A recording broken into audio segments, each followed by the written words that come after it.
वालेकुम, क्या हाल है। उम्मीद है आप खैरियत से होंगे। आज का जो हमारा टॉपिक है वो है ओशनिक बेसन्स के ऊपर। आज का जो हमारा टॉपिक है कि ओशनिक बेसन्स क्या होते हैं। जिस तरह आपने सुना होगा कि टाइप्स ऑफ क्रस्ट क्रस्ट की टू टाइप्स हैं, oceanic crust and continental crust. Continental crust के ऊपर भी फिजिकल फीचर्स होते हैं जैसे पहाड़, मैदान, सतह मुर्खा। इसी तरह ओशनिक क्रस्ट के ऊपर भी, समंदर के अंदर भी इसी तरह के प्लेन्स वगैरह और स्लोप्स वगैरह, शेल्फ्स वगैरह और ट्रेंचेस वगैरह होती हैं। ओशनिक रिजेस होती हैं, मिड ओशनिक रिजेस होते हैं और ओशनिक आइलैंड्स होते हैं। उन सब की आज हम स्टडी करेंगे। उससे पहले आप हमारे चैनल को सब्सक्राइब कर दें और बेल आइकन के बटन को दबा दें। तो चलें हम आज का टॉपिक स्टार्ट करते हैं। ओशनिक बेसन्स। ओशनिक बेसन्स का मतलब यह है कि ओशंस के अंदर कौन कौन सी चीज़ें होती हैं, कौन कौन से खदोखाल होते हैं, उनकी स्टडी हम ओशनिक बेसन्स के अंदर करेंगे। ओशनिक बेसन्स के अंदर मतलब जो है कि जो डेप्थ ऑफ द ओशंस, मतलब ओशंस के अंदर जो डेप्थ होती है उसको मैयर्स करने के लिए एक स्केल यूज किया जाता है जिसको हम फेदम्स कहते हैं। और ईच फेदम्स बीइंग 6 फीट, मतलब एक फेदम्स के अंदर 6 फीट होते हैं। तो चले हम ये देखें, यहाँ पे मैंने लिखा है कॉन्टिनेंटल क्रस्ट। ये है कॉन्टिनेंटल क्रस्ट और यहाँ से ओशनिक क्रस्ट शुरू हो जाती है। तो नंबर 1 पे जो फीचर्स आता है, नंबर 1 पे जो इस ओशनिक बेसन्स का सबसे पहला जो पॉइंट आता है उसको हम कॉन्टिनेंटल शेल्फ्स कहते हैं। कॉन्टिनेंटल शेल्फ्स मीन ये है कि lies close to the continental margins, मतलब कॉन्टिनेंटल मार्जिन्स के ये क्लोज वाला होता है। और its average depth is 100 fathoms. इसकी जो एवरेज डेप्थ होती है ये वाली जो है, ये वाली कितनी होती है, ये 100 फेदम। मतलब आप कॉन्टिनेंटल क्रस्ट से जैसे ओशनिक क्रस्ट के अंदर एंटर होंगे तो 100 फेदम्स तक जो एरिया होगा, समंदर का एरिया होगा, वो क्या होगा, वो होगा कॉन्टिनेंटल शेल्फ होगा। या तो जमीन, जो पानी ज्यादा होने की वजह से जमीन का कुछ हिस्सा पानी के अंदर चला जाता है, या जमीन के मतलब गहराई की वजह से पानी का कुछ हिस्सा ऊपर आ जाता है। तो एक ही बात है, मतलब आप कॉन्टिनेंटल क्रस्ट से मतलब क्लोज टू द शोर्स, मतलब कॉन्टिनेंटल जो क्रस्ट होते हैं, कॉन्टिनेंटल शेल्फ होता है, ये बॉर्डर लाइंस होती है कॉन्टिनेंटल क्रस्ट और ओशनिक क्रस्ट की।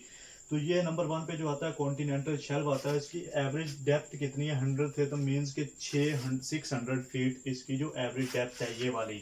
मतलब समुद्र के अंदर आप चलते जाएं तो जहां तक 600 फीट जहां तक गहराई होगी वो वाला एरिया क्या होगा, कॉन्टिनेंटल शेल्फ का होगा। तो दूसरे नंबर पे हमारे पास आ जाता है कॉन्टिनेंटल स्लोप। ये वाला एरिया, ये वाली स्लोप, ये वाली जो स्लोप है इसका जो जाविया है वो 2 डिग्री से लेकर 24 डिग्री तक हो सकता है। ये वाला जो जाविया, ये बिल्कुल इसी तरह स्ट्रेट भी हो सकती है, बिल्कुल इसी तरह थोड़ी सी जिस तरह कॉन्टिनेंटल शेल्फ का एरिया उसी तरह भी हो सकती है। इसको हम क्या कहते हैं, कॉन्टिनेंटल स्लोप्स कहते हैं। और इसका बियॉन्ड द कॉन्टिनेंटल शेल्फ, मतलब कॉन्टिनेंटल शेल्फ के नीचे वाला जो एरिया है उसको हम कॉन्टिनेंटल स्लोप कहते हैं। और where sea floor slopes downward, जहां से जो सी का फ्लोर है वो डाउनवर्ड होना शुरू हो जाता है उसको हम क्या कहते हैं, कॉन्टिनेंटल स्लोप कहते हैं। और इट्स एवरेज डेप्थ इज 2000 फेदम्स, मतलब यहाँ से लेकर यहाँ जहां तक 2000 फेदम्स इसकी जो एवरेज डेप्थ होती है वो 2000 फेदम, मतलब मीन्स के 6000 फीट तक होती है इसकी एवरेज डेप्थ समंदर के अंदर। और थर्ड नंबर पे आ जाता है ओशनिक ट्रफ। ओशनिक ट्रफ का जो ये थर्ड नंबर पे पार्ट है, ओशनिक ट्रफ वो होती हैं और इनको हम प्लेन्स भी कहते हैं। और समंदर के अंदर भी प्लेन्स होते हैं, उनको क्या कहते हैं, बेसल प्लेन्स समंदर के होते हैं, अंदर होते हैं। It's average depth 3000 फेदम्स। ये वाली प्लेन्स है जहाँ पे इसकी जो एवरेज डेप्थ होती है 3000 फेदम्स होती है। और it's also known as abyssal plains. इसको हम समंदर के अंदर जो ओशनिक प्लेन्स भी कहते हैं। और रेड क्ले, मतलब जो रेड क्ले है वो यहाँ पे पाई जाती है, फाउंड है रेड क्ले जो कहाँ पे होती है, ओशनिक ट्रफ इस इलाके के अंदर पाई जाती है। और नंबर 4 पे जो हमारे पास आ जाता है उसको हम ओशनिक डीप्स कहते हैं। ओशनिक डीप्स मतलब ओशनिक ट्रेंचेस, ऐसा इलाका जो बिल्कुल नीचे ट्रेंचेस की तरफ नैरो टाइप होता है और उसको हम क्या कहते हैं, ओशनिक ट्रेंचेस कहते हैं। और ट्रेंचेस जो है इसकी एवरेज डेप्थ क्या होती है, 10,000, मतलब 5000 फीट, 15000 फीट तक होती है। लेकिन एक ट्रेंच ऐसी है जिसको हम वेस्टर्न पैसिफिक के अंदर है, मरियाना ट्रेंच कहते हैं। उसकी क्या है, उसकी जो डेप्थ है वो तकरीबन 35,000 समथिंग है।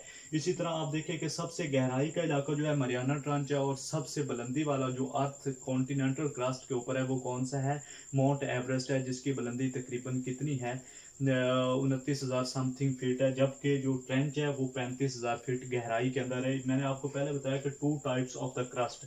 ओशंस बेसन जो है ये क्रस्ट के ऊपर लाई करता है, मतलब continental crust and oceanic crust. Continental crust के ऊपर क्या होते हैं, जैसे जैसे आप बुलंदी की तरफ जाएंगे, मतलब एक होता है मेन सी लेवल, अब जैसे जैसे बुलंदी की तरफ जाएंगे तो 1000 फीट तक वो प्लेन्स होते हैं, उसके आगे सतह मुर्तफा, आगे थोड़ी सी और बुलंदी पे जाएंगे तो सतह मुर्तफा स्टार्ट होना शुरू हो जाएगी, और थोड़ी सी और बुलंदी पे जाएंगे तो वहाँ पे क्या होगा, माउंटेनियस एरिया स्टार्ट हो जाए। इसी तरह आप जैसे जैसे गहराई के अंदर जाएंगे, अगर हम कॉन्टिनेंटल क्रस्ट पे चलें तो पहला एरिया किसका आता है, प्लेन्स का आता है। इसी तरह हम कॉन्टिनेंटल ओशनिक क्रस्ट के ऊपर चलें तो पहला एरिया क्या होता है, कॉन्टिनेंटल शेल्फ का आता है।